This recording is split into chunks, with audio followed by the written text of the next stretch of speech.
Друзі, добрий день всім, привіт, слава Україні.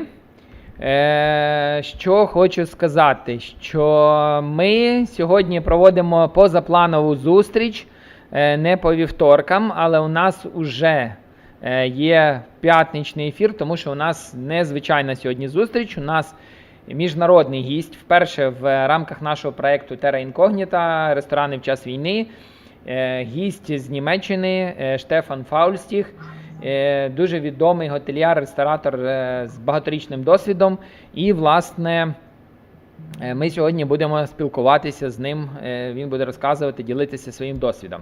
Також у нас присутня Тетяна, це моя давня партнерка і колега, з якою ми вже працюємо більше ніж 15 років, співавторка проєкту Horeca Angels, власне того проєкту, який займається допомогою українців в пошуку працевлаштування біженцям, які потрапили за кордон, власниця маркетингової агенції Бісмарт і директорка, інфінітив по маркетингу багатьох провідних і дуже відомих готелів і рестораторів України. Тому вона сьогоднішній день буде виконувати нам функцію асистенсу і допомагати для того, щоб ви розуміли в Україні, як ми будемо спілкуватися. Хто знає English, супер, хто не знає, буде спілкуватися, то Тетяна нам допоможе. А ще просто для одної хвилинки, якщо вам потрібна будь-яка консультація по маркетингу, вибачте, ходіть до Тетяни. Я роблю так весь час. Окей. Also, I want to say hi to all German friends and colleagues. Guten Tag, meine liebe Freunde from Germany, aus Deutschland. Ja. Чекай, ми домовлялися, що ти англійською будеш говорити, я перекладати німецькою. Я думаю, що ми зараз перейдемо. So, Stefan, guten Tag, good morning or good day. We are welcome to invite you to our project, Terra Incognita, Restaurants, the War Times. And we are very glad, we are very appreciate you find the time to meet with us and to divide your time for to tell and negotiate and communicate about your life hacks, about your working experience, about your attitude towards Ukraine, Germany, and everything you want to say about today actions in Ukraine and in restaurant life in Germany and Ukraine. Тут Андрій вітався з Штефаном і розповідав, казав, що дуже дякую за те, що він знайшов час для того, щоб поспілкуватися з нами, розказати про те, що він думає про нас, про Україну, про працівників, про індустрію і все, що ми встигнемо розказати за цей час. А я встигну перекласти, якщо не забуду і не заслухаюсь, то сьогодні буде все в ефірі. І Андрій, не забудь сказати, але бажано українською мовою, хто такий Штефан, так? Так, звісно, так. Почнемо. Штефан ще, хочу його представити. Це ще раз готельєр і ресторатор з величезним, просто багаторічним досвідом. Штефан, sorry, I want to to say one more information about you in Ukrainian, and then we will start once more in English. So, перепрошую, друзі, значить, ще раз повертаюся, що Штефан, він дуже відомий готельєр і ресторатор з дуже багаторічним досвідом, який працював багато років в Німеччині. Він має на сьогоднішній день, він є власником готелю Ronblick. Is it right? Yeah? The name? Ronblick? Yeah. Land Hotel, Restaurant and Country Pub і в місті Фульда. Am I right? Фульда? Yep. Це в південній частині Німеччини, Баварія. Власне. До цього Штефан дуже активно займався промоцією і підготовкою частини команд до кулінарних і Олімпійських ігор в Німеччині, які він проходить. Правильну назву він ще скаже про себе теж. І на сьогоднішній день він є дуже великим другом нашої гастрономічної родини, кулінарної родини в Україні. Він допомагав, це одна із тієї людини, яка нам допомагала приїхати в перший раз на кулінарні Олімпійські ігри, допомагала нашій збірні, юніорській збірні, і, власне, допомагає на сьогоднішній день Україні протистояти загрозі з боку Росії. Щодня допомагає. Не треба перекладати, я забув. Не чекаю, що ти будеш перекладати. Okay, Stefan, let's start. I tell some words about you and your who are you in this life to our people in order they have the more information about your experience and about your life position. And now we will start from our topics and from our question. The first one I want just to ask you, how do you start your work career? When did you start? What was your opinion to start the gastronomic way of life or the restaurant way of life? Why do you go to the restaurant business? Why don't you choose to be a teacher or engineer or, I don't know, aircraft pilot? So what was the reason you came to restaurant business and to gastronomic life? And give me 1 second, please, to translate it. May I translate with my own additions? Yeah, of course. Андрій ставить Штефану перше питання, як він взагалі розпочав свою гастрономічну кар'єру, з чого, коли, чому він не став космонавтом, інженером, вбивцею Путіна або ще кимось, і чому саме став на шлях хорика і обрав для себе цю індустрію, коли це сталося, як це сталося, Штефан зараз це розкаже. Good. Привет, мой українські друзі, at first, yeah? Thank you, André, for inviting me to this forum. I work since 35 years in the hotel and restaurant industry. The start was here in my house. My parents have the hotel before me, so it's a family business, and we are the third generation to do this in the moment. Okay. Let me translate, not to forget the biggest part then. Я працюю 35 років в цій індустрії, я почав 35 років тому назад. Це був сімейний бізнес, ми вже третя генерація, яка працює в цьому бізнесі, тому це сімейна справа. Please continue. No, so I think it was clear with 10-12 years that I want to be a chef. Or otherwise want work in the zoo, but there is not a zoo here in my town, so I work with animals too, but of other style, of course, yeah? Я хотів бути або шефом, або зоологом, я правильно розумію, або працювати в зоопарку, да, я але з зоопарком не склалося, тому довелося працювати з людьми і стравами і стати шефом. So that's the family business. So that was the start then, and I learned my job in Fulda in a hotel restaurant in the Baroque fields called Hotel Maritime. And after that, I have some stations around the world. But it's now in question 2, I think, here. Я не мав іншого вибору, я мав працювати саме в цій індустрії і потім почав свій розвиток і зараз виходжу на різні міжнародні арени в тому числі.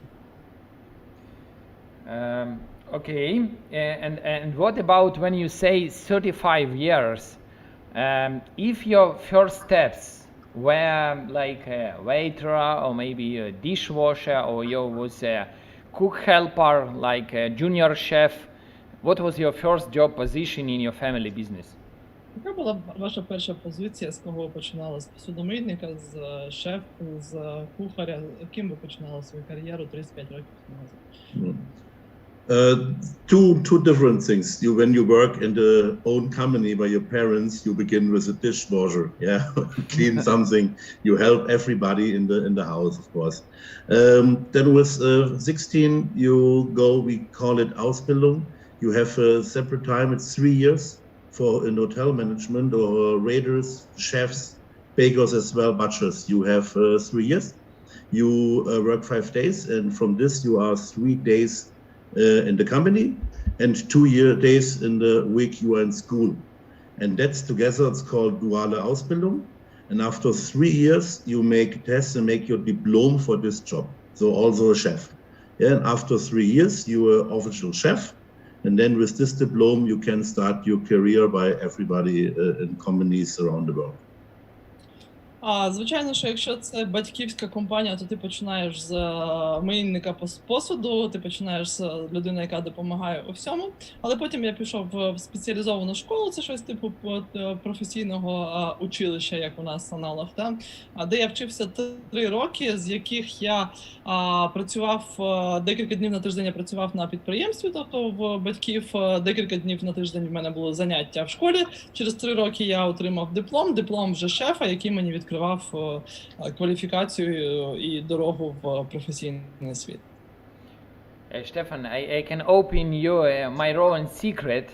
When I was already a top manager of one restaurant company, I used to work also like a dishwasher because the way was that there were no enough staff, and the dishwasher who used to work this day, she was totally drunk and didn't go to the workplace. And in this period, I go to the kitchen and start to work like a dishwasher. And the next day, I go out from this restaurant to the Kiev, and the new dishwasher who came the day before at the finish of my dishwashing career in this restaurant, the next day she came to the general manager of the hotel and say, Anastasia, please phone this black guy. He must go to the dishwasher and help me to dishwasher. So it's not only your way of career. Я сьогодні маю величезну честь і задоволення переводити, не прикладати не тільки для Стефана, а для Стефана, а й для Андрія Магалецького, який каже, що у нас в Україні все майже те саме, але зовсім інакше, не тільки в родинних підприємствах. Ти працюєш на початку своєї кар'єри посудомийником, коли він вже був топ-менеджером одного з відомих українських ресторанів. Він так само мусив працювати як посудомийниця, бо посудомийниця, власне, в той день вирішила переборщити з алкоголем і не прийшла на роботу. І Андрій в той вечір працював як посудомийник.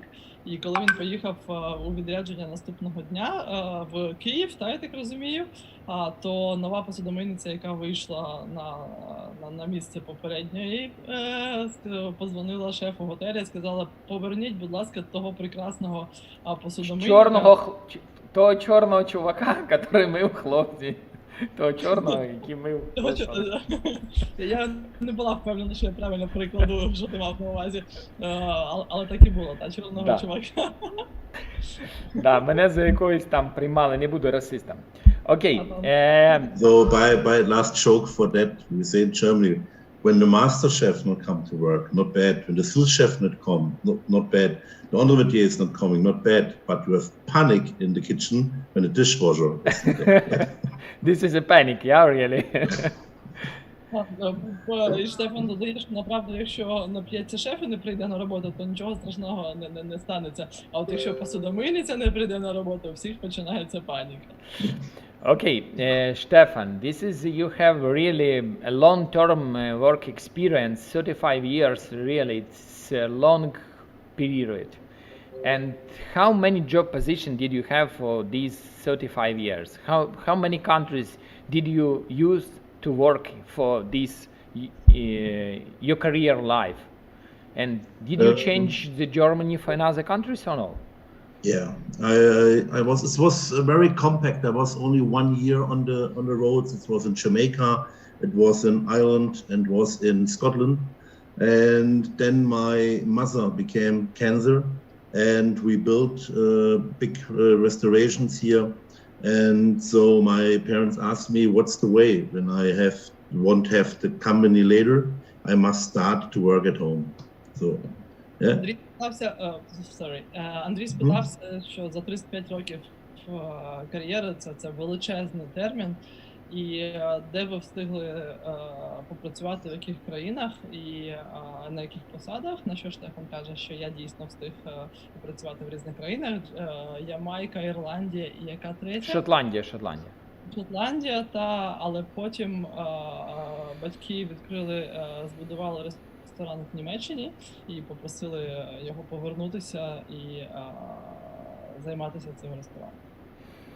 What was the best memory from your work abroad, for example, from Jamaica?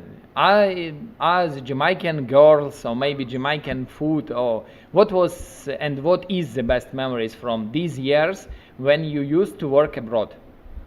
Які ваші найкращі спогади з Ямайки, дівчата, їжа, може ще щось, або може не з Ямайки, може з інших країн? It's a very good question. I cannot tell you everything here. Some people know me. Не маю права розказати класне питання, але я не скажу. We was young. Yeah, we have a lot of experience. By the job, it was also you get products you will never seen before. Yeah, it was 1991, so a long time ago, and the time this time. Yeah, you have the reggae, you have beach, and for me was not the most job was cooking. It was to give the staff their structure. Yeah, and it was a German hotel manager, and there was 30 Jamaican chefs in the kitchen, and from the 30, every 30 was the boss there. Yeah, and so they told us from Germany to bring structure, you know, brigade. Yeah, and it was a very nice experience in Jamaica, good holiday place. But 3 months was enough. It's a complete other lifestyle.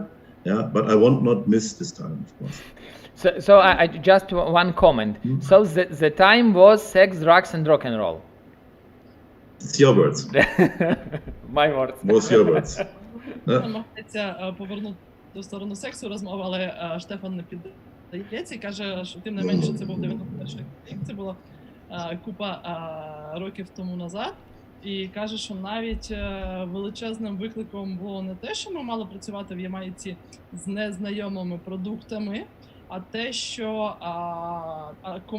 команда з 30 шефів, кожен з яких думав, що він найбільший бос.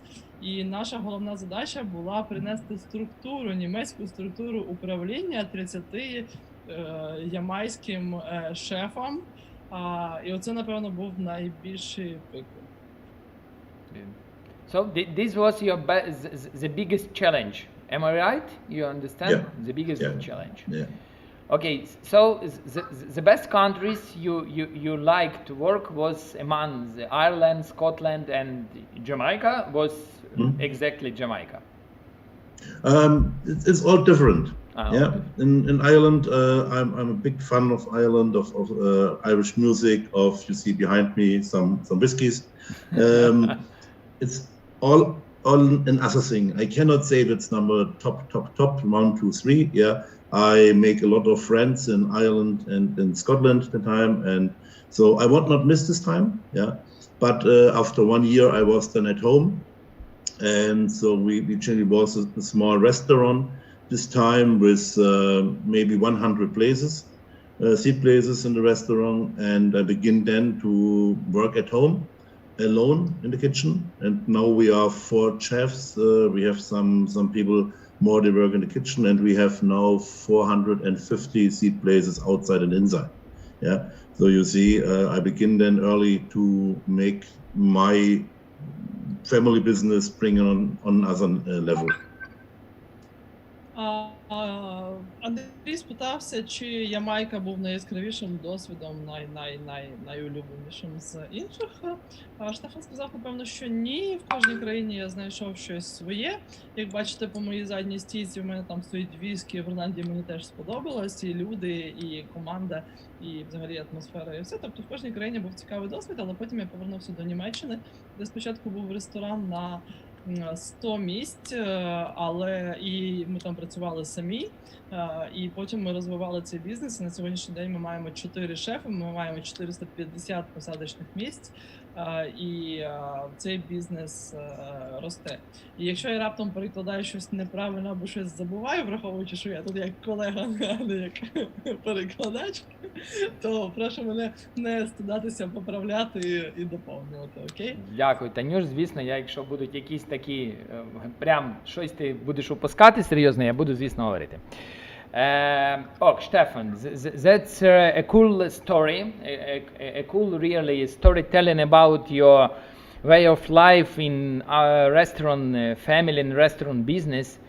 But I also know, and not all, but almost a lot of chefs in Ukraine who came to Germany or who speaks with you, communicates with you, knows you have a long-term negotiations and work experience with German Chef Association, Verband der Köche. Can you say some words? How do you start to work with this association? Why do you start to work? And what did you get from this cooperation? Yeah. I will translate. Okay. Штефан, ти багато років співпрацюєш з німецькою асоціацією шефів. Що тобі? Танюш, я перепрошую, можеш трошечки голосніше, бо щось... Ти багато років співпрацюєш з німецькою асоціацією шефів. Що дає ця співпраця? Для чого вона? Які з неї? Що вона дає? Okay. Yeah, the German Chef Association, it's very old. It's more than 120 or 130 years old. Yeah, and generation of chefs. When I told you I begin my career with 16 years, and our chefs bring us young chefs, our schoolboys bring to the club. Yeah, so you learn networking. Yeah, you get lessons from them. So as you learn outside from the company, you can learn a lot. So they make seminars, meetings with you, and it's a very cool thing. I'm a big fan of chef clubs, not only for drinking and dining. Yeah, masterclass. It's fine, but we are chefs. We are proud to take the white jacket, and we have everywhere problems that to bring young people in this job. And with this networking, you can go to school, you can make marketing for your job, for your restaurants. And that's the biggest thing from the Chefs Club today, to show the people what we say fantastic can be our job. Yeah, and you need people, they work in that, like volunteers in that clubs. Yeah, to make that all, I say only ICA. Without the Chef Club Germany, there's no ICA. Yeah. Танюш, один коментар. ІКА – це кулінарні ігри, ну, щоб ти порозумів. То про ігри тоді сам розкажеш, я тебе попрошу, якщо можна. Штефан каже, що я бачу величезну користь від таких асоціацій, шефів. Я туди поступив, направду, в 16 років, я був ще молодим пацаном, який тільки пішов вчитися. І для мене це клуб шефів, це навіть не асоціація, це клуб шефів, які відвідую всі ці роки не тільки для того, щоб випити і смачно поїсти, а для того, щоб обмінюватися цією енергією, думками під назвою і концепцією під назвою «бути шефом». Ми всі дуже горді від того, що ми вдягаємо білі кітелі, від того, що ми є шефи. І ця асоціація дає можливість промоції самої роботи шефа як роботи. Та? Ми показуємо всесвіту, що бути шефом це і Німеччині, що бути шефом це круто, це престижно, це класна робота. Про кулінарні ігри, враховуючи, що я цей термін не зрозуміла, попрошу тебе самого. Ну і власне Штефан каже про те, що без німецької асоціації, без шеф-клуба Німеччини не було б ніколи кулінарних Олімпійських ігор. Для тих, хто не знає, хочу сказати, що насправді є в світі проводяться не тільки спортивні ігри, вибачте, олімпійські, а є і кулінарні Олімпійські ігри. Вони проходять в Німеччині з 1900, здається, з 1920 чи що року, ну, тобто вже там більше 100 років точно проходять. І Україна якраз в 2020 році перед самим карантином приїжджала на участь в цих кулінарних Олімпійських іграх. Вперше за всю історію їх існування в Німеччині, це було в Штутгарті, і постійно кулінарні Олімпійські ігри їх приймає Німеччина, бо це в принципі була ідея проводить і заснування цієї, ну, типу, от іменно, що це кулінарні Олімпійські ігри, це через німецьку асоціацію шефів, і воно постійно проводиться що 4 роки, як і спортивні змагання, проводяться в Німеччині, в різних містах. Але от якраз в 2020 році в Штутгарті Україна вперше в своїй історії приймала участь в кулінарних Олімпійських іграх. І саме завдяки німецькій асоціації шеф-кухарів, і зокрема Штефана в тому числі, ми могли туди потрапити. І хай, ми не завоювали ще перший раз медали, і ми їздили туди 2 командами, це юніорська команда і це доросла команда, але ми стали ще на одну сходинку вище, тому що ми долучилися до світової гастрономії. Правильно пам'ятаю, що ти тоді возив команди на ці кулінарні ігри олімпійські? Так, я був організатором, одним із організаторів, основних організаторів, хто організував цю участь. Але це заслуга всієї команди, всіх шефів, хто були. Дійсно, так було. Окей. Stefan, can you also tell us, please, the most interesting and exciting stories in your career life, which your job place when you work like a chef? What can you say? Тут Андрій просить Штефана розказати саму цікаву, найцікавішу історію за свій досвід роботи шефом. І не сказав слова секс. We cook for some very high whips and stars, and the most important thing for me was when you host in your town 1,000 German chefs and you have to cook for them, yeah, and you have 1,000 chefs, they know all better than yourself, and it's called St. Lawrence Day. The German Chef Association make in Fulda 2016 a big event, and the Chefs Club in Fulda we organize at home and we cook them, yeah. And with parades in the city, with Holy Mass in the cathedral and parade, and it was so. When I look back to do this with 1,000 chefs in your town, yeah, that's what it's amazing. It's better than to cook for any whip political star or the music star. And what I personally love today, that it's to cook for children. So we cook for events, yeah, to collect money for children in Romania, next time in Ukraine, or here people that have young kids in Germany with cancer, yeah, to give them a last wish, and that's a very good thing. Okay, Tanya will translate, and I will get you two more questions about this topic. Yeah. Звичайно, що я готував неодноразово для віпів, для зірок, для музикантів, але, напевно, це було не настільки приголомшливо, як подія в 2016-му, якщо я не помиляюсь, році, коли ми приймали в Фульді 1000 німецьких шефів, кожен з яких, напевно, краще за нас знав, що як має приготуватися, і це був величезний, не виклик, а як мінімум це будоражило кров, та? І це було збори якраз, як розумієш, асоціації, приїхало в місто 1000 німецьких шефів, і це був такий як фестиваль з парадами, з вуличними подіями, ну і центром якого була оця вечеря, для якої ми готували. Крім того, мені на сьогоднішній день навіть більше, ніж обслуговувати і готувати для зірок, подобається готувати для подій благочинних, які, до прикладу, збирають гроші для дітей в Румунії, або там наступно буде, до прикладу, для дітей в Україні, для хворих на невиліковні хвороби або на рак, що там це як виконання їхньої заповітної мрії, та попасти на обід в класний ресторан до класного шефа. Я люблю такі емоційні події, дуже сердечні. Вони мені найбільше, напевно, подобаються. Супер, слухай, переклад дуже емоційний, дякую, Дань. Stefan, I want to ask more about the first your topic and the second one. The first one, when you prepare for 1,000 people or 1,000 chefs, how many chefs did you have in your team for preparing, for cooking this dinner? And who made the menu? And what was the feedback from your colleagues? If it was okay? Sorry for this Tatiana question. First? Tanya first, yeah. Андрій питається, що коли була ця подія на 1000 шефів, скільки шефів було необхідно для того, щоб приготувати цю вечерю? І чи був якийсь фідбек, чи підходили шефи і потім говорили, чи їм сподобалася вечеря? І хто складав меню? А і хто складав меню, перепрошую, звичайно, не слухав. When you organize an event like this, yeah, you must not come on with lobster, with filet mignon, yeah.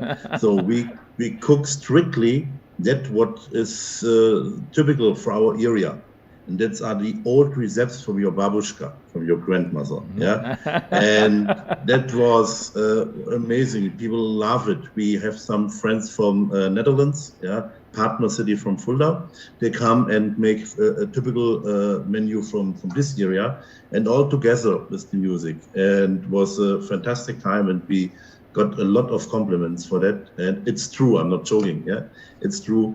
And so yeah, it was fantastic, yeah, when you stand and with your staff, we was around 35-40 chefs, yeah, and 60 people from the chef club, they make the waiters for this day, and yeah, and it was very nice, and bring our small chef club in Fulda, bring together, connect them more, yeah.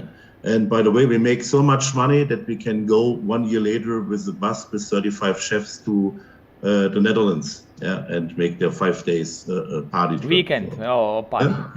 Long weekend, yeah. Yeah. So I think, just momentarily, I think when we will win our war with Russia, where the Ukrainian chefs come to Fulda and we can repeat the party for 1,000 chefs from Germany, we will prepare and cook Ukrainian dishes and German dishes for other chefs. That's the word.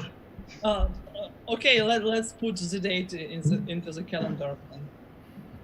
Let's make the date for that party now. Yeah. The date is I don't know exactly when we will kill one person in Russia. You know about.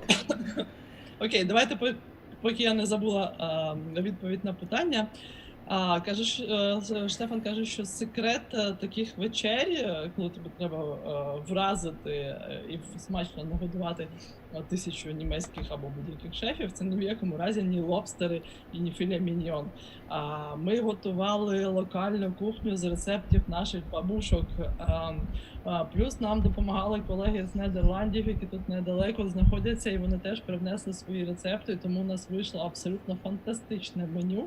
Нам всі дякували, робили багато компліментів, я не жартую зараз і не хвалюся, але реально було дуже смачно, і всі були вражені саме, власне, локальною кухнею, яку ми приготували. Для того нам знадобилося 35-40 шефів в нашій команді.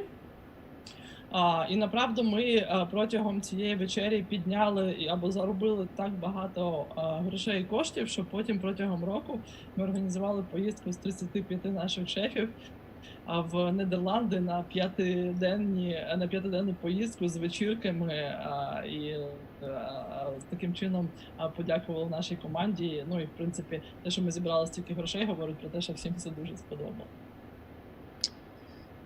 Дякую. Нічого не впустили? And what about the cooking for children? Do you used to prepare or to cook the special child menu, or you cook regular dishes like for adults? Стефан, коли ви готуєте для дітей, чи є у вас спеціальне меню, чи це просто звичайне меню, там може менша порція? That is when that's so that we have then benefits menus, yeah, where people pay a lot of money for a good evening, for menu, and with this money we support the people, the parents from ill children's, to give the child the last wish what they have, yeah. So that's then high quality products in a good evening, so like a charity event to collect money. Мені здалося, чи ти не то питав трошки, Андрію? Ну, не то трохи, але просто можна прикласти, що типу з так як сказали, високоякісних продуктів. Да. Коли Штефан готує на благочинні вечері, зазвичай беруться найкращі продукти, тому що це зазвичай мають бути маленькі шедеври для того, щоб вразити і задовольнити людей, для яких попасти на таку вечерю є мрія. І тому ми використовуємо найкращі, найцікавіші продукти. Я правильно зрозуміла? Ну так, типу, що проводяться благодійні вечори, де збирають кошти від приготовлених. Да. Stefan, now we are going to the next question and the next topic. You are really a big friend of Ukraine, a big fan of Ukraine, which supports us before war and during war. A lot of support, a lot of good words, a lot of helping you send to our country, to our nation, to our people. When and why did you connect to Ukraine? Can you tell your story? Стефан, давайте переключимось на іншу тему. Тепер ви величезний друг і фанат України.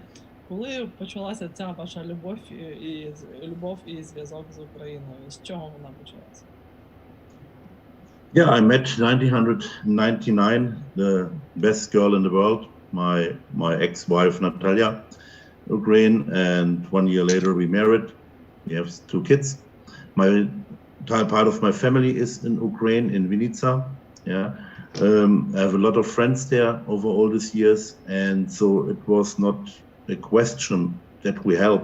It was just when we can start help, and it's all. В 99-му році я зустрів найкращу дівчину на світі, мою колишню дружину Наталію, з якою я побрався в 2000 році, через рік. Ми маємо 2 дітей, і тому частина нашої родини в Україні, вона в Вінниці. І коли це все сталося, це не було питання, чи допомагати, чи ні, це було питання, коли і чим ми можемо допомогти. And if we are speaking about your family, do your children speak both Ukrainian and German language, and what citizenship do they have? Ваші діти якою мовою вони розмовляють? Українською, німецькою чи якоюсь одною? Яке в них громадянство? Yeah, our daughter, she speaks both languages, of course. Yeah, she learned Ukrainian, Russian from begin. Our son, like a boy, why I must learn languages, yeah, and so he can understand, but he don't speak it very good, and it's a very good story about 2 years ago when we was in Odessa. I just made you a question because I remember this story. Yeah, and he come to me and said, "Dad, I hate you." So I look, so why you hate me? So why you were not stronger with me to learn that language? So the result of was he was on the beach, yeah, a lot of wonderful girls. He was 18 this time, and he can't speak with the girls. Yeah, that was the real problem then. Yeah, so and for me, I tried to learn Ukrainian, Russian 20 years ago, but alone with cassette tapes at the time, there was no internet, was not easy. Андрій знав, чого він ставить таке питання, він підводив під цікаву історію, яка сталася, але почнемо спочатку. Донька розмовляє 2 мовами, тобто знає, ну, точніше більше, ніж 2, але знає і російською, і українською, вільно спілкується. А син, як і всі хлопці, не дуже любить вчити іноземні мови. Він розуміє, але він майже не говорить або дуже погано говорить. І каже, що була історія не так давно, коли ми приїхали в Одесу, йому вже було 18 років, і він в якийсь момент підійшов, сказав: "Тато, я ненавиджу тебе". Тато спитався, чому ж ти мене сильно ненавидиш, а каже: "Ну подивись, скільки гарних дівчат навколо на пляжі і взагалі в Одесі, українок, а я навіть не знаю, як з ними спілкуватися, чому ти мене не змусив, не наполіг на тому, щоб я вивчив мову до того". Звичайно, що всі посміялися. Штефан почав вчити мову 20 років назад, коли інтернету ще не сильно було, з касет, з записів. То було доволі складне заняття, але якось 20 років назад довелося цим займатися. So what is now your level of Ukrainian or Russian? And do you now have the... Malingi. Yeah. If I always, in these years, I told me my brother-in-law speak German, my nephew speak English, my nieces speak English and German. when you can't talk with your mother-in-law, that's not so bad.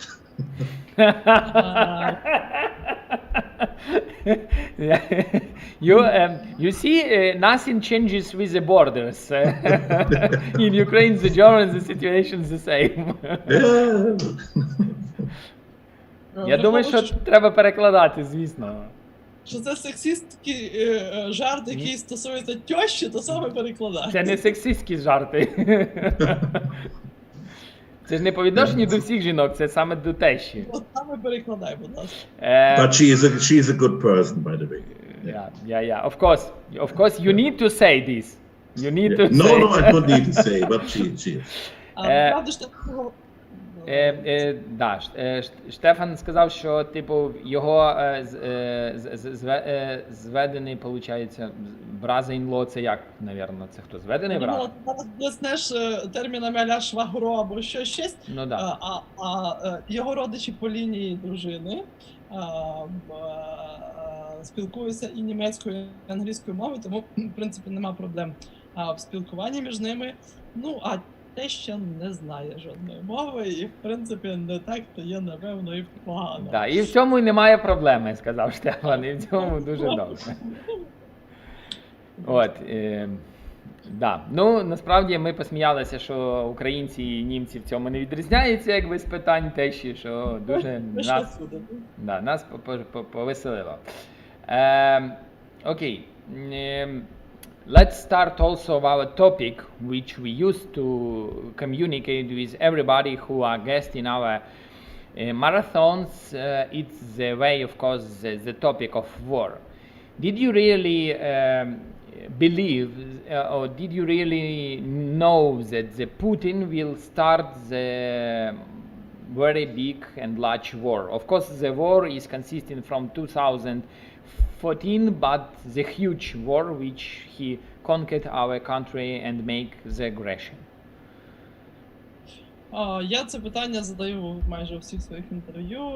Давайте поговоримо про початок війни. Ви взагалі вірили, чи вірили ви в те, що війна почнеться? Звичайно ж, вона почала ще в 2014 році, але чи вірили ви в таке повномасштабне вторгнення з боку Росії в цьому році? І які ваші думки з цього приводу? Yeah, it's a very good question. 23rd of February, I come back from Scotland. I was 1 week in Scotland to business trip to buy their whiskey and for a bar. And I have a lot of talkings about Scottish people there and hotel bars in the evening, and nobody believed that he will invite complete Ukraine and that he won't make this way in our century. Yeah. So the next morning, also my niece from Milica, she lived by us, and I don't saw her the week, and I know she must go to school at 7. I come late in the night, and I come in our house in the kitchen, and I saw her. She was shaking, her body was shaking, with tears in the eyes. And this moment, I heard no news, but I know, yeah, it started, and it's a nightmare. We can't understand, you know, we Germans, we have a very difficult history between Russia and Germany, yeah, and so we have no idea when we lost him on the way to independent to Europe. Yeah, I have no words. I don't understand why he do it or what it brings. It brings Russia nothing. Yeah, so no idea. It's hard to believe that, and I see all the pictures and I feel with you. Believe me. For me, of course, my half family is Ukrainian. For me, it's I'm in the middle. I feel attacked self. Yeah. Це не можна собі уявити все, що сталося. Я почну з останньої фрази, потім перейду на початок. Що половина моєї родини зараз українська, і я відчуваю це все дуже своїм серцем. Це війна проти мене і моєї родини особисто. Ні, ми не вірили в те, що почнеться таке повномасштабне вторгнення. Я 23 лютого був в Шотландії. в бізнес-подорожі, у відрядженні. Я купував віскі, шотландські віскі для свого ресторану. І я повернувся до Німеччини, і в мене є племінниця, племінниця з Вінниці, яка живе з нами в Німеччині, яка ходить до школи. І я прокинувся 24-го вранці, вона була на кухні, в неї тряслися руки, вона не могла говорити. Я не зрозумів, я ще не бачив новин. Я зрозумів в той момент, що сталося, але ні, абсолютно, ні в Ірландії, ні у нас в Німеччині люди не підозрювали, не вірили в те, що це можливо до 24 числа. І враховуючи дуже складні стосунки історичні між Росією і Німеччиною, я абсолютно не розумію, як таке можливо в нашому столітті. Я не розумію, для чого це Росія, я не розумію, як це, я не розумію, як це можливо в нашому, в 22-му році, щоб таке відбувалося. Правильно? Да, все насправді дуже передано правильно, і емоції у Штефана реально теж дуже сильні, відчувається, що він дуже це переживає. Stefan, thank you for your position, thank you for your support, thank you for your help. I will never stop to say these words to you personally and to all people of Germany who are helping our country in these very hard times of our history. The next one is я перекладу, але я думаю, що не всі знають, як Штефан допомагає. Да, ми якраз зараз до цього доторкнемося, да. You personally, your family, your chefs from Fulda and other people from German Chefs Association start to help Ukraine, and you were almost the first chef, the first gastronomic people from all Vax family who started to help Ukraine. The people who started to help from first day of our war for independence and for our freedom. You have say already before that it was not the question help or not to help, it was only the question when you will start to help. But can you say how this idea was born? Who was the initiator? It was you personally, or maybe you and your friends, and how you start to do this really a very huge job in order to help and to support our country and our nation? Андрій каже, я не втомлююся, ніколи не втомлюся дякувати тобі, Штефан, за твою допомогу з самого початку війни. І як ти сказав, що це не було питання допомагати чи не допомагати, це було питання, коли почати і як почати, і чим почати, чим допомагати. І я, власне, і хочу спитати, в кого народилася ця ідея допомоги, як ви організувалися, чия це була ідея, як і чим ви почали допомагати з перших днів війни?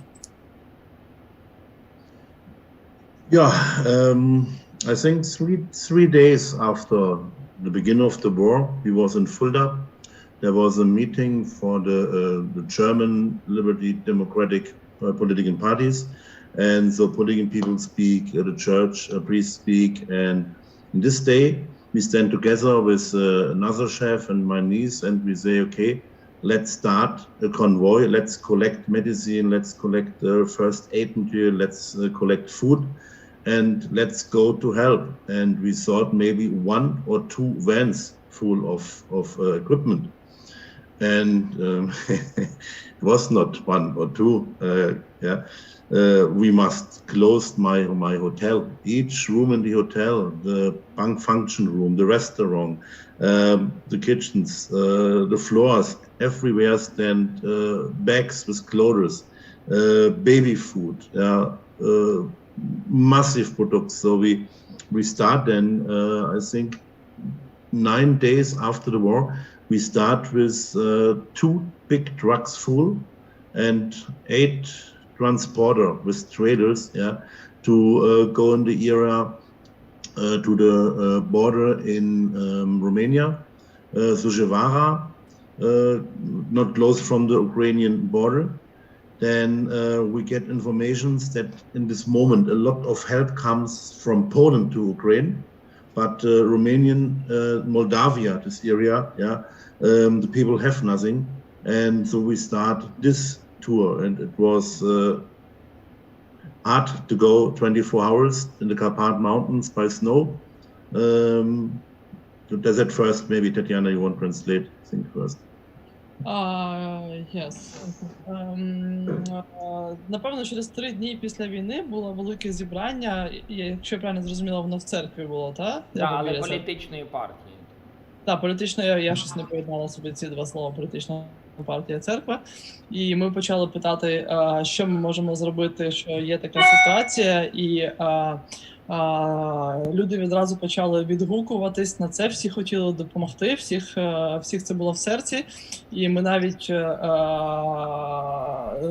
стали нести так багато допомоги, що от я таки не зрозуміла, чи це був жарт чи ні, що ми мали би закрити свій готель, тому що в усіх наших публічних зонах, в номерах, в ресторані були дитячі харчування, медикаменти, просто харчування. Люди несли. І через 9 днів після початку війни у нас поїхало 8 транспортерів на кордон і вантажівки. На кордон з Румунією. 2 великі вантажівки, він сказав, і 8, типа, транспорт. Ну, типу, я так розумію, що це мається на увазі бусиків. Та, напевно, транспортери це бусики. 2 великі вантажівки і 8 бусиків поїхали на кордон, і це була зима, Карпатські гори, було зимно, було важко їхати, вже було купа вантажівок з Польщі, так, правильно я розумію? Ні, він сказав, що було багато снігу, але вони поїхали, вони хотіли на польсько-український кордон, а врешті вибрали румунсько-молдавський, тому що там взагалі не було ніякої допомоги. Ну, я так зрозумів. Так, може бути. Ну, я думаю, що це географічно вже важливо те, що через 9 днів поїхав перший величезний вантаж гуманітарної допомоги. Exactly. You start to help, I think also it was like 9 days, and I also remember when you write down me, when I make a post with these really very hard photos and videos, how do the Russian country and Russian army bombs our cities and kills our people, these rockets, missiles and so on, and you write down me that Andrew, we want to help you, what do you need, and so on. And it was only the first step when you help our people. During these 5 months you bring, I don't know exact, hundreds of tons of products, of medicine, of humanitarian aid. And as I said before, we will never forget this. And as I promised to you, 2 glasses of beer. Yeah? But you say always you, but I'm not alone. There are a lot of wonderful people. On my this is side for you and the people of Fulda, the Chefs German Association, for all people. But you, I try to say that it's your personally the people who stands above. It also when you help. Also, it not goes to Magalецький, Andrій. It goes for Ukrainian people. It's no goes. So it means. And as I promise you. 2 grosses helles beer, you will get. Maidan. That's by the way, that's our deal. That's our deal. Домовленість була між Штефаном і Андрієм. Вони домовились, що Штефан всі ці місяці надає невимовну кількість, не тільки він, звичайно, а він і всі люди, яких він зібрав, які захотіли доєднатися до допомоги і допомагають всі ці місяці України безкінечними гуманітарними вантажами. І Штефан за це чи то попросив, чи то Андрій йому пообіцяв цілих 2 величезних пива виставити в День перемоги, я сподіваюся, чи коли. Так, звісно, 2 великих світлих пива. Я говорив німецькою. 2 великих світлих пива, які Андрій зобов'язується замовити німецькою мовою. Okay, Stefan, each day our television and our radio said a lot of topics that a lot of people in Europe are being tired of Ukraine, are being tired of the war in Ukraine because they have the increase of inflation, they have the increase of prices for fuel, for products, and so on and so on. How do you think? Is it really a real situation that the majority of people tired of Ukraine and they are ready to be in some deal with Russia for Ukrainian territory, or it's only the way and the thoughts some of people, some of politicians and so on? How do you think? Yeah. It's yes, because it was a hard and tough question actually. Андрій питається, що зараз складається з засобів масової інформації таке враження, що люди в Німеччині вже почали втомлюватись від цієї ситуації з Україною, від України взагалі починають втомлюватись, тому що інфляція росте, ціни на паливо ростуть, деяких продуктів, там та сама олія, їх вже вони зникають з полиць магазинів, І як ти особисто, Штефан, думаєш, чи це правда, що люди вже втомилися від України і цієї війни, і хотіли би, щоб ми поскоріше домовилися, або там всі разом домовилися з Росією, чи все-таки це неправда? Яка твоя особиста думка з цього? I don't think that most people are tired for war. It is, I think, normal that after 4 months, the news and the TV begins with some other problems too. And of course, inflation is a problem now. The economy is good here, but nobody knows what happens the next month, the next year. And when you know not all German people are rich people, and when you have now to buy your oil for the winter, you paid last year 2,000 euro, and this year you paid 5,000 euro, 3,000 more. Then is this a massive problem for a lot of people. And I understand then some people, then they say it's not my war. But I say, okay, it's not your war, but this war is in front from our house door. Yeah, it's not in Africa, it's not in Asia. It is a European problem, and who's the next? We are so connected all together. Yeah, and sometimes when we have the chance to buy next week the gas from other nations, no problem, cut it. Yeah, but it's surreal to say we don't need a Russian gas at the moment. And people, they say that often, they forgot that Germany is the motor of the European economy. And when the German economy crashed, then crashed complete Europe. That's the point. And when this economy closed and crashed, who can pay you money to buy weapons, food? Yeah, we cannot send or help you to build up the next after the win of Ukraine. Yeah, it will cost massive money, and it is, sorry for that, it's a shit situation. Yeah, I have no idea for that. It's not my job to clear that problem. But I don't think that most people are tired. The most people get some own problems to the war now. Okay. Штефан говорить, що це неправда, воно не так, як ви питаєте. Природно, що коли 4 місяці вже йде війна, що з'являються інші новини, в тому числі по телевізору, що це не тільки про війну, бо всі трохи звикли до того, що вона йде. Але звичайно, що інфляція, ціни на паливо і те, що... Андрій, що коштувало 2000 євро минулого року? Я не зрозумів. Stefan, can you repeat please? 2,000, this is goes about oil or it's go about... Yes, you have a heating system for your own house, and you need for 2,000 euros oil to make the heating on for water, bombs. Then you paid last year. Yeah. Then you paid last year 2,000 euro, and this year for the same, you pay 5,000. Ну, паливо, тобто це якийсь вид палива. А паливо, яке купували для обігріву минулого року, яке коштувало 2000 євро, цього року коштує 5000 євро, і звичайно, що люди не можуть на це не реагувати. Це, до речі, ситуація не тільки в Німеччині.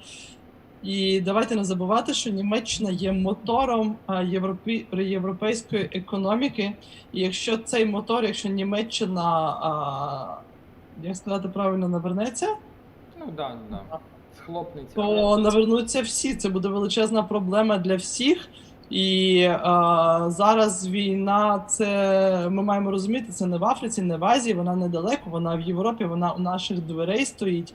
Вона війна, яка не тільки військова, це війна в тому числі економічна, яка, звичайно, що всі постраждають і вже страждають від того.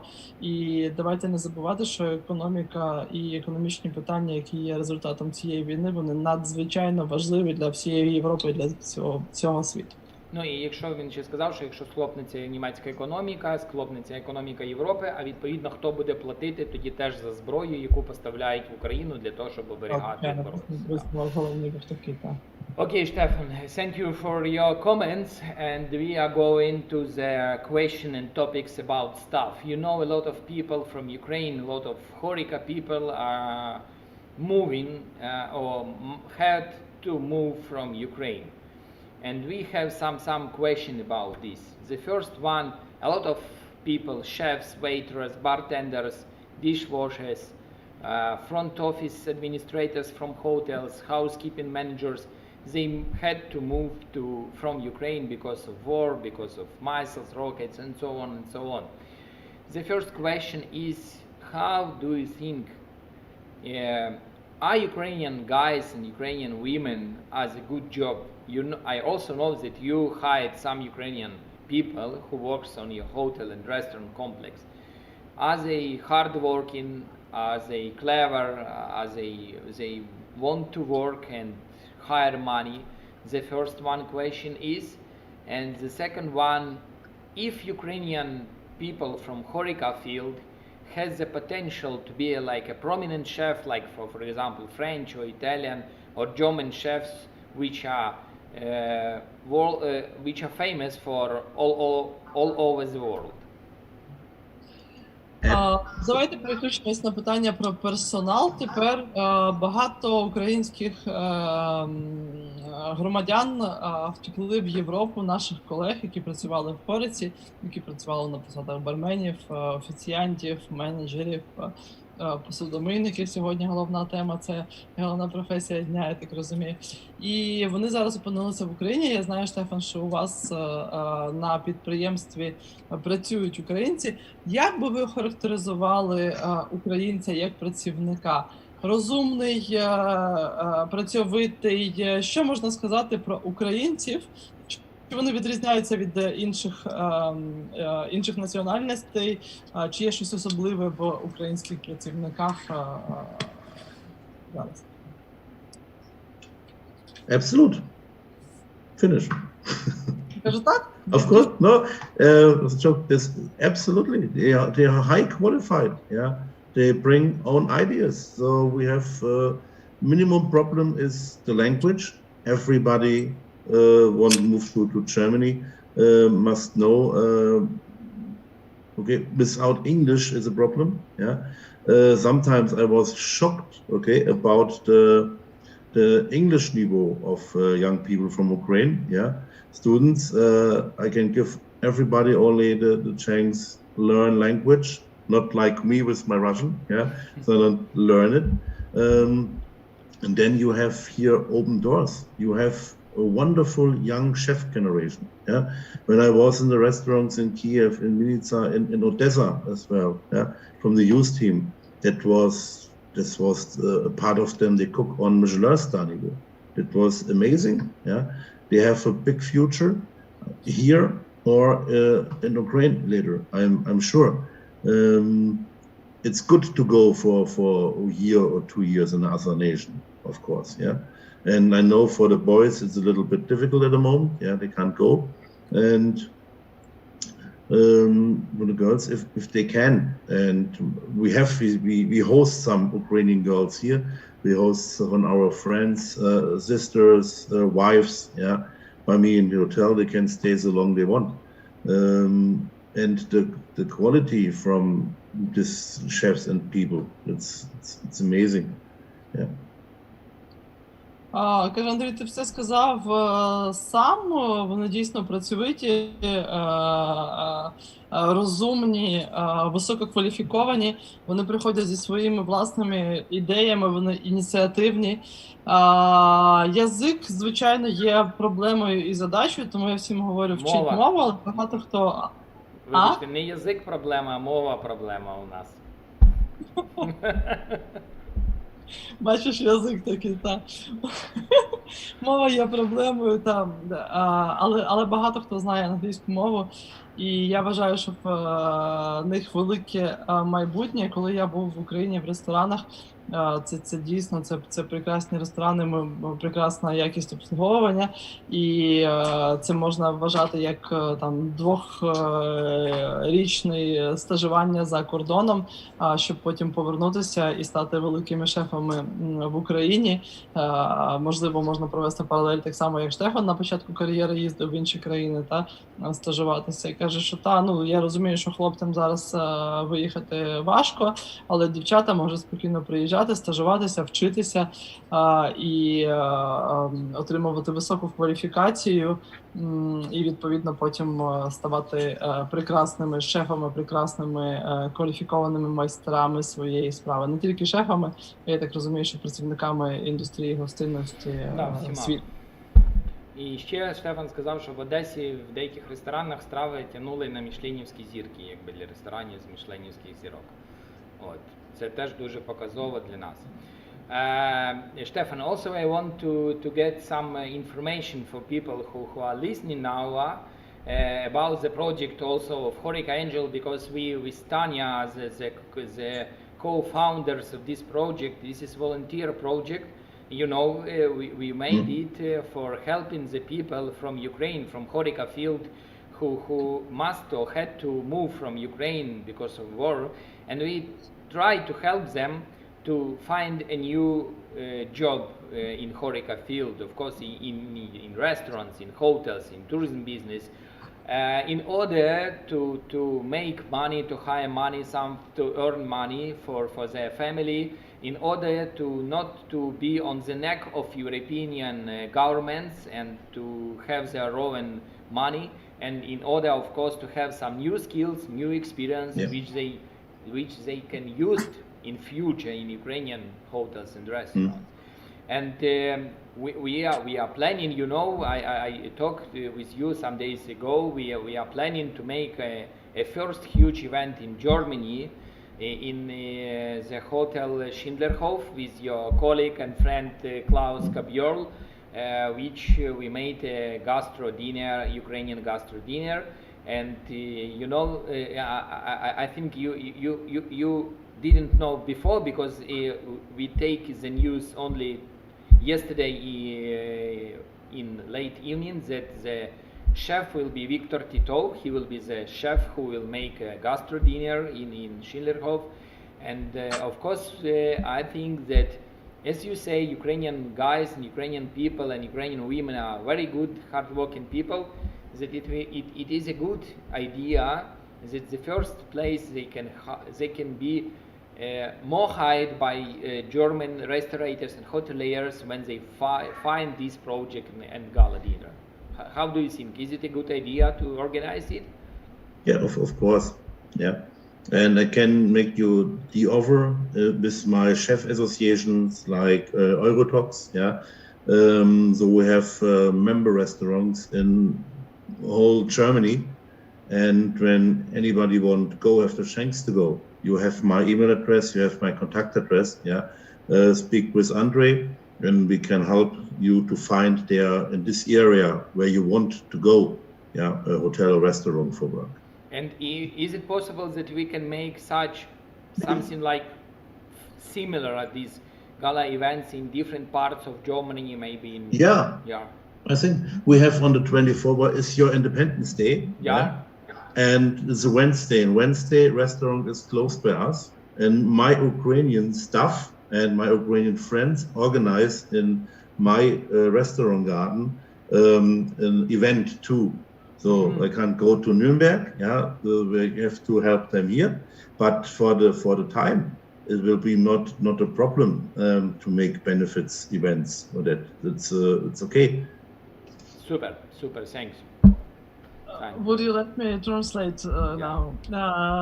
Штефан, як ти знаєш, ми з Танією, Таня це я, є співзасновниками, я так нагадую сама собі, є співзасновниками проєкту Horeca Angels, який займається тим, що допомагає колегам з індустрії готельної, ресторанної, щоб виїхали з України, що змушено було втікти від війни за кордон, знайти роботу в готелях, в найкращих готелях і ресторанах Європи. І ми вже 4 місяці працюємо і маємо більше ніж 2000 вакансій в 21 країні. І попереду, якраз на річницю незалежності України, 24 серпня, в нас планується величезний charity dinner. Благодійний, да. Благодійний вечір, charity dinner.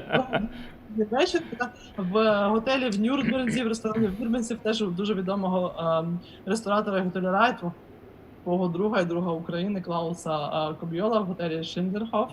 І ми хочемо зробити там такий перший наш івент з цієї серії, для того, щоб і підняти, і знову ж таки привернути увагу до України, щоб про нас не забували, а також показати, яка прекрасна може бути сучасна українська кухня, а також показати і зробити самістом зустрічі потенційних роботодавців з потенційними шукачами роботи, привернути увагу до цього проєкту.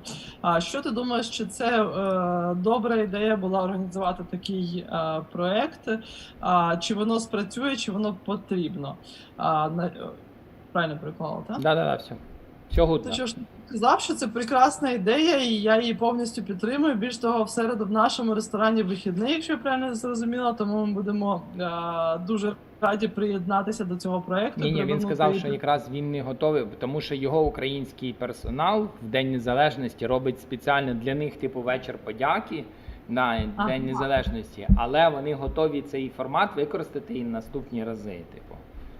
Ну, власне, ти переклав відповідь. Штефане, дякую тобі дуже. Знімеш з мене $2 з зарплати, або забереш половину пива. Тому ідея прекрасна, і Штефан готовий підтримати з командою цю ідею, робити її далі в інших закладах і також агітувати колег для того, щоб вони як приєднувалися до цієї події, так і брали українців на роботу, так і українці не боялися виходити на роботу, бо що я не перевела з попереднього питання, це те, що українці не хочуть сидіти на шиї в державі, та вони хочуть розвиватися, вони хочуть працювати, і це класна можливість українцям отримати додатковий досвід, прокачати свої скіли, та щоб потім повернутися в Україну з новими знаннями.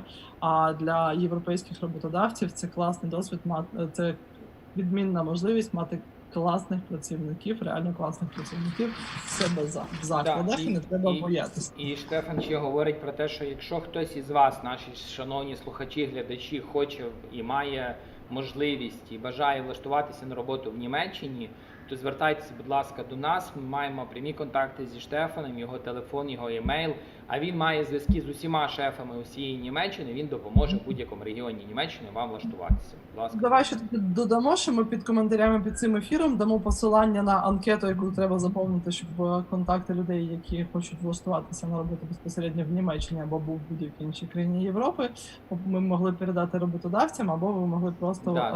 Шановні друзі, заповнюйте, ми вам будемо намагатися дуже сильно допомогти, тому що, власне, для цього ми і засновували проект. Дякую, Танюш, за коментарі, за переклад. Штефан, окей. We are moving to the final destination of our today meeting. We have 3 more questions, but they are about the future of restaurant market of Ukraine. How do you see, what is the future of gastronomic culture and the restaurant market of Ukraine? Do they have a great potential? Do you think that Ukraine will have the Michelin restaurants? Do you think that Ukrainian kitchen will be very popular among European nations. What are your thoughts about this fact? У нас залишилось 3 питання для Штефана. Ми просуваємося до фінальної стадії нашого інтерв'ю. І давайте поговоримо зараз про майбутнє. Яке майбутнє гастрономії, а особливо гастрономії в Україні, гастрономічної України? Яка позиція буде гастрономічної України на гастрономічній мапі світу? Чи буде популярна українська кухня?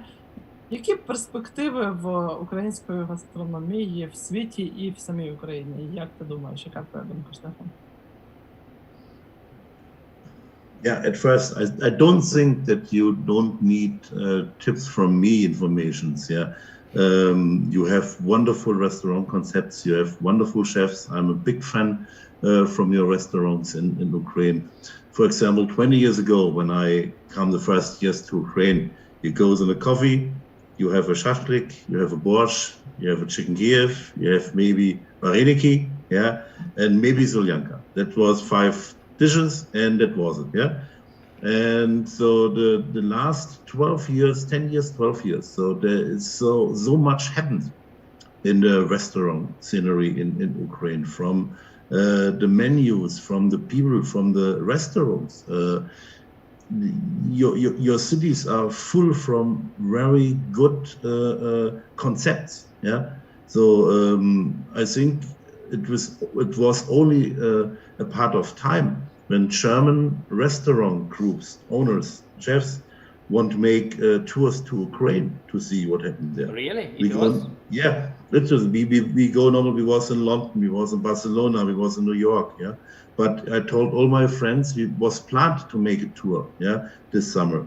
Yeah, to looks now like in Odessa, in the city. Was what happened there? Oh, so much pretty restaurants. Yeah, and of course you have all the products. It's a dream. You have the ocean with fish and all. You have the mountains in the north with steers. You have the fruits. You have the fields. Yeah, I don't think that you need tips. What you can do is the Ukrainian restaurants. You have the people. You have the know-how, and you have the spirit. And I don't say that to make compliments. I say that why I saw it, and I worked 35 years in this industry.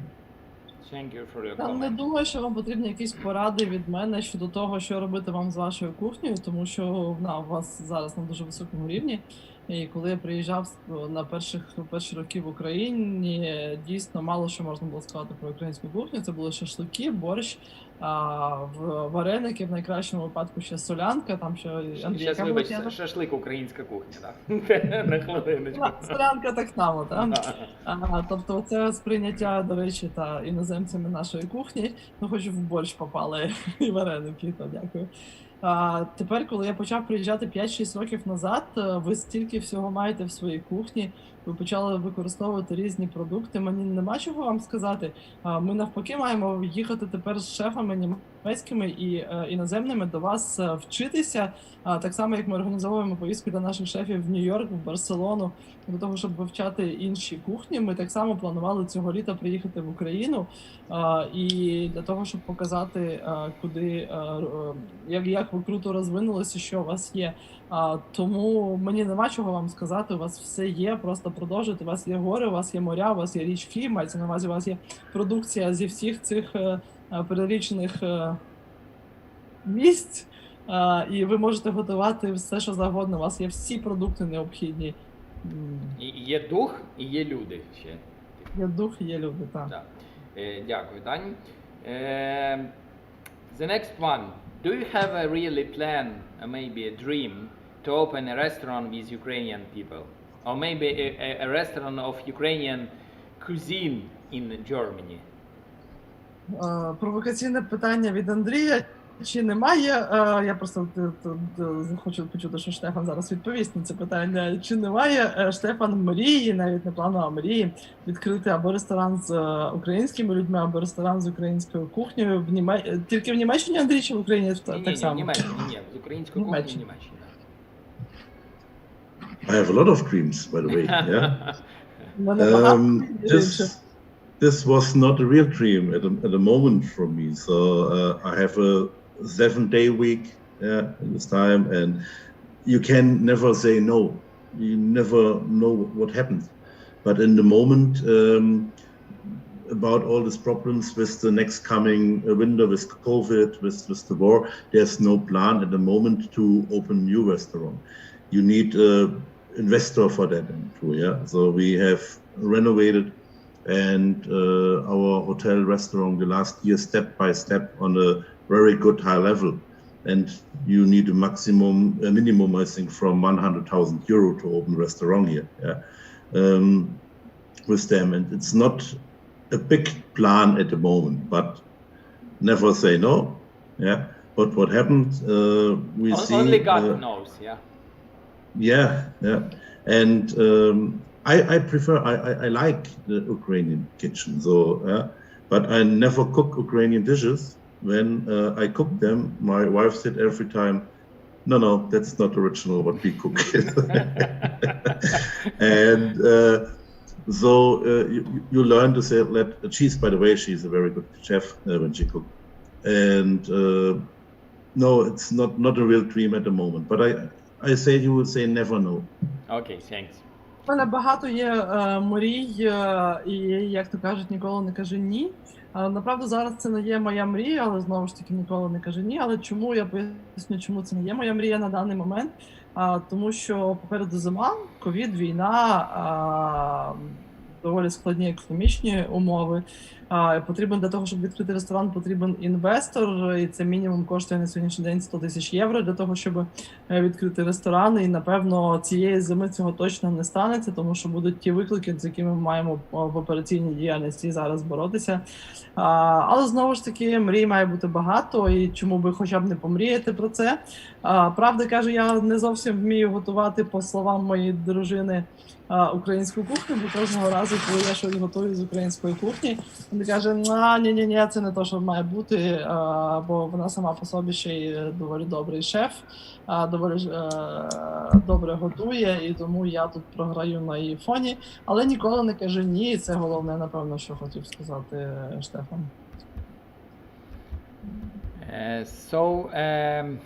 And the last question, what I want to say. Sorry.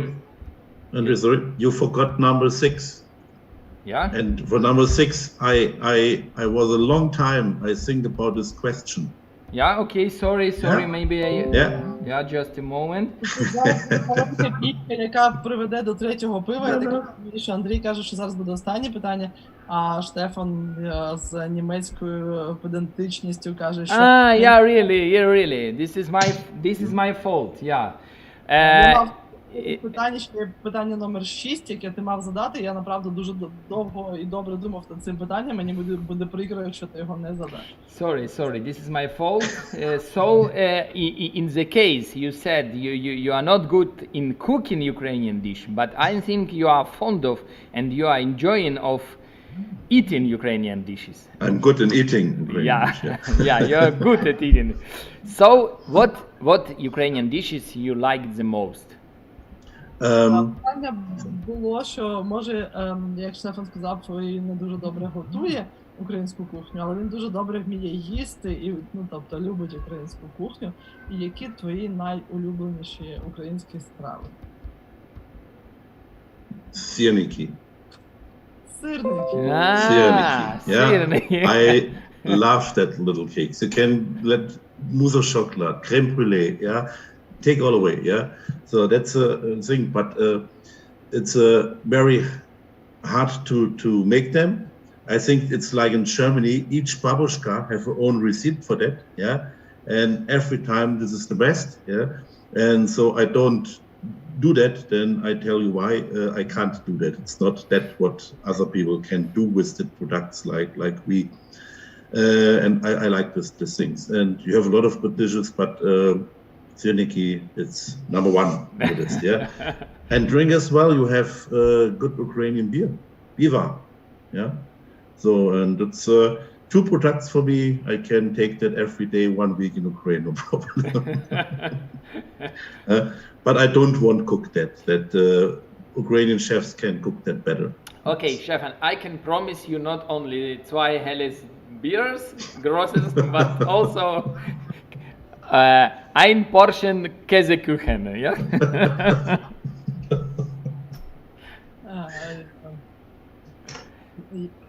Я сподіваюся, ти все-таки сирники пообіцяв. Я пообіцяв, що крім двох великих світлих пив, я ще йому, звісно, обіцяю сирники, так.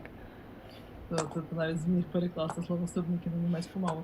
Штефан каже, що його улюблена страва – це сирники, він вважає, що їх доволі складно зробити. І це та сама історія, коли кожна бабушка має свій рецепт сирників і в кожної він виходить як найкраще. Каже, я це обожнюю, я не буду це готувати, я не вмію це готувати, але це два продукти, дві страви, які я дуже люблю в Україні, це сирники і пиво. Каже, німець каже, що в Україні дуже добре пиво, дуже прошу це почути і пишатися тепер нами. Це вже я додаю. Да, звісно, однозначно. Але це дуже гарний коментар, тому що Tanya said that there is a very big compliment from German guy to say that Ukrainian beer is very good. It is. It's true. Yeah. За сирники і пиво я можу їздити до України ледь не щодня і їсти там щодня сирники і пиво. Готувати не буду, але у вас є купа прекрасних, багато прекрасних місць, шефів, які так класно готують. Сирники і пиво. Okay, in this case, the last question. I think I don't have any faults. So, what is the biggest dream in your life? The human dream? А яка, Штефан, яка твоя найбільша мрія життя?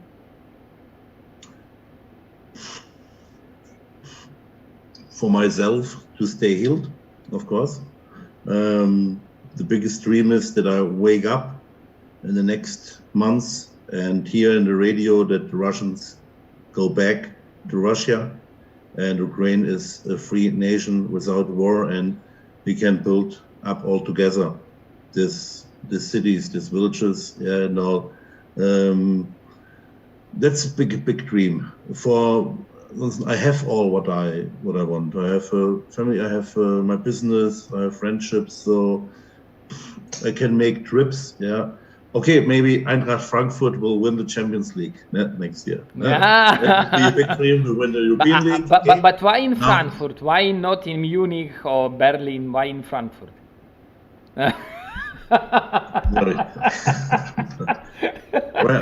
Ти бачила, ні, це? This state is she misses your sign. My sign was not a sign. My glass was only. You saw it falls down. I bring them back. No, Munich. It's not a football club. Munich is a company. Yeah. So look the video. Frankfurt is the amazing football club in Germany. Yeah. I was with Frankfurt, by the way, 1991 in Dnipropetrovsk. Yeah, really. Yeah. 1991. Yeah. And. So it's my club, and it's not far away from here. You are 1 hour. You are in Frankfurt at the ground. Yeah, and we people from here. The state is Hessian. Yeah, most people here in this area, we are Frankfurt supporters. Yeah, okay. And that's maybe a dream in my life. Yeah, but I never think that I get the European League winner. Then I wake up. We was, and now that's a dream, of course. Yeah, but. All other, I wish you all for you that you are safe, that you are healed, yeah, that you find your luck back. And it is hard to say. I sit here in a country without war. We have no rockets, we have no bombs, yeah. And what can I speak then about normal things like football? But I know that people in a war like that you need from time to time normal life, that you need a night at a restaurant, that you need to sit in the park with friends. Yeah. With all that, you will get crazy, and that's a thing why we have our doors so wide open. A lot of Germans for refuge from Ukraine. After the Second World War, we get 15 million German people. They must leave former German parts in Europe and come to Germany. And a lot of my friends, grandfathers and all, yeah, they come to here. And I think that's one of the things why was no question. We bring 50 Ukrainian people to my hotel and so, yeah, and we bring the most of them all in private houses and give them apartments and jobs. Then this time our government, they sleep the time, yeah, and we can do that, and that's a dream, and I dream from that this help that we can hold a long time. Thanks. Тепер спробую нічого не забути. Я так, Андрій, поправ мене, якщо я помилилася, що все-таки перше речення було, що персональна велика мрія – це бути здоровим, так? Я правильно? Да, здоров'я, да. Речення було, так? Друга мрія, якщо говорити не про мене особисто, це, звичайно, щоб нарешті наступив мир, щоб Росія відступила, щоб закінчилась війна, і ми всі разом допомогли вам відбудувати вашу країну, ваші прекрасні міста. І це на сьогоднішній день, щоб цей жах, це жахіття нарешті закінчилось. Щодо мене особисто, та я маю все, направду. Я маю родину, я маю бізнес, я маю друзів, я можу їздити куди я хочу, я все маю, що я хочу в житті. Напевно, моя маленька, дуже особиста мрія, точніше велика, але дуже особиста, була би, щоб франкфуртська команда футбольна виграла Лігу чемпіонів.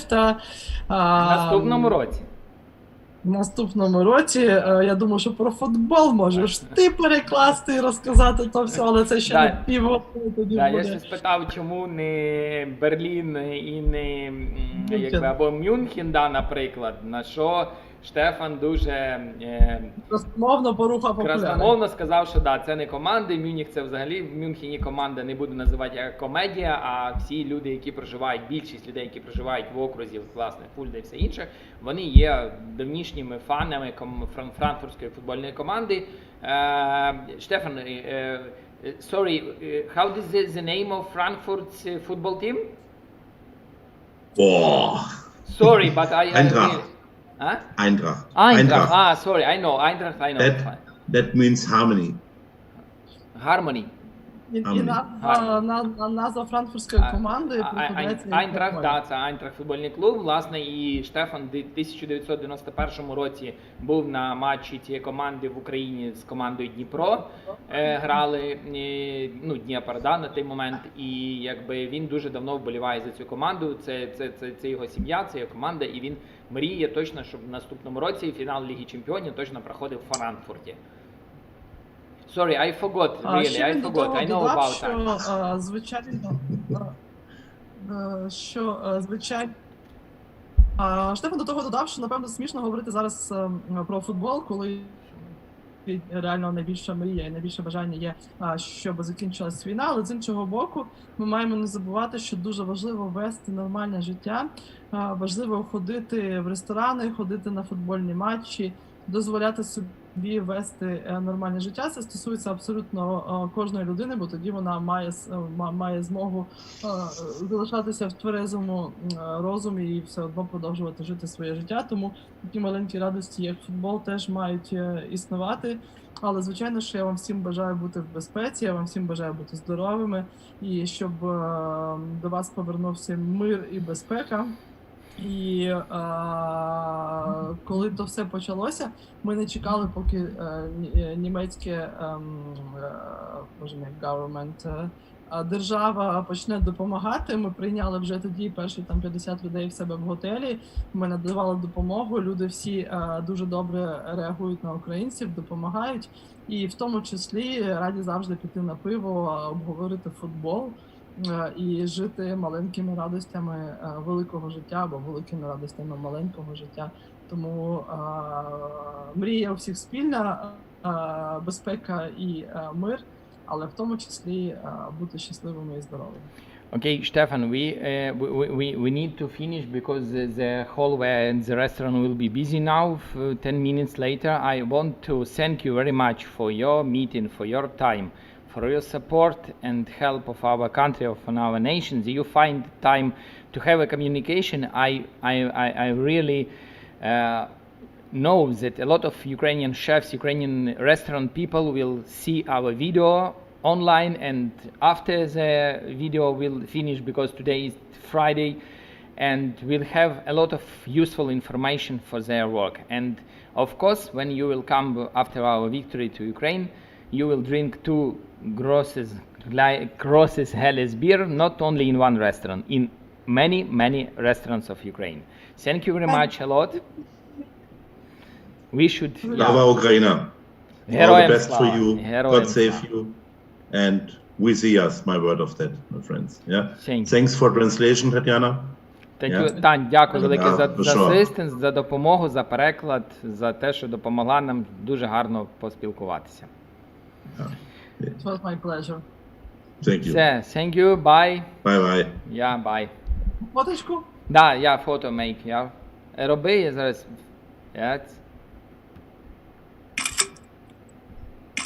Постав пальці. Okay, see you guys. Bye. Bye. Bye.